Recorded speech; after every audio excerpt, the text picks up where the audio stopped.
In the final days of the campaign, President Obama has found a role model, Bill Clinton. At every campaign stop in the waning days of the race, Mr. Obama has inserted a new reference to Mr. Clinton in his speeches, pointing to the 42nd president as the best example of a leader whose policies built a strong economy. His economic plan asked the wealthiest Americans to pay a little bit more so we could continue to invest in our people, continue to invest in ideas and innovation, invest in our infrastructure, Mr. Obama said. By the end of Thank You for Trying Verbose, this recording will go away once the product has been purchased.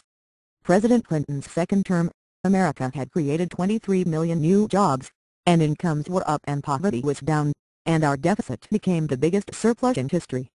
So our ideas were tried and tested, and they worked.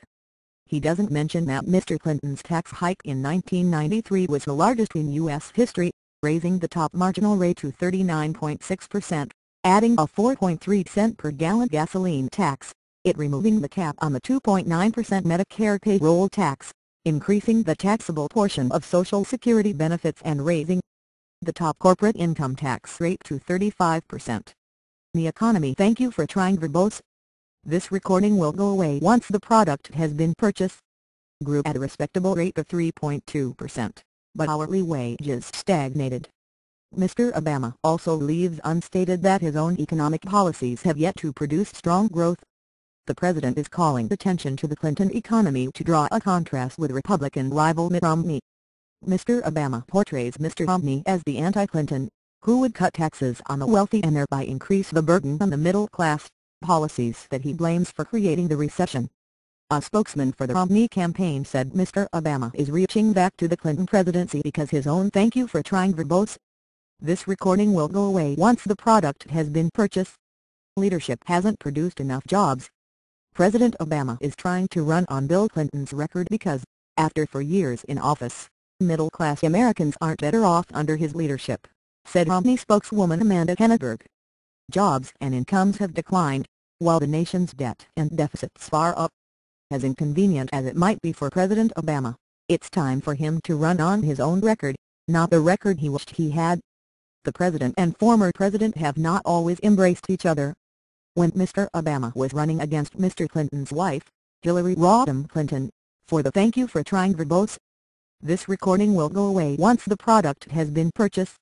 2008 Democratic presidential nomination. Mr. Clinton famously referred to stories of Mr. Obama's early opposition to the Iraq War as a fairy tale. This year, Mr. Clinton is campaigning hard for Mr. Obama, and gave a rousing speech in support of Mr. Obama at the Democratic National Convention. But Mr. Obama's increasing references to the former president on the campaign trail are a last-minute change in his appeal to voters in the final week of the race. Mr. Obama's senior campaign strategist, David Axelrod, said the president wants to lay out for voters the clear choice facing them. Thank you for trying verbose. This recording will go away once the product has been purchased. And he said the Clinton presidency offers a good lesson. The reason the president's talking about it is because it's a very clear parallel, Mr. Axelrod said. We're having a battle between two philosophies with very recent application. One is the theory we had under the Clinton administration, where we dealt with deficits in a responsible way. We made some cuts, but also asked the wealthy to pay a little bit more. And we had a period of unrivaled economic expansion, 22 million jobs created, balanced budgets. He said the administration of Republican George W. Bush, by contrast, thank you for trying verbose. This recording will go away once the product has been purchased. Squandered the surplus, put to wars on a credit card, approved to tax cuts skewed to the wealthy. What we saw was the collapse of the economy, and the pummeling of the middle class, Mr. Axelrod said. Governor Romney is an exponent of that second theory. Now he wants to bring those policies back. We believe in the theory that Bill Clinton had, that in order to grow the economy in a way that is sturdy and offers up the greatest prosperity, is to invest in things like education and research and development and new energy sources. Ms. Thank you for trying verbose. This recording will go away once the product has been purchased. Henneberg said the election is a choice between the status quo and real change, not a choice between Mr. Romney and Mr. Clinton.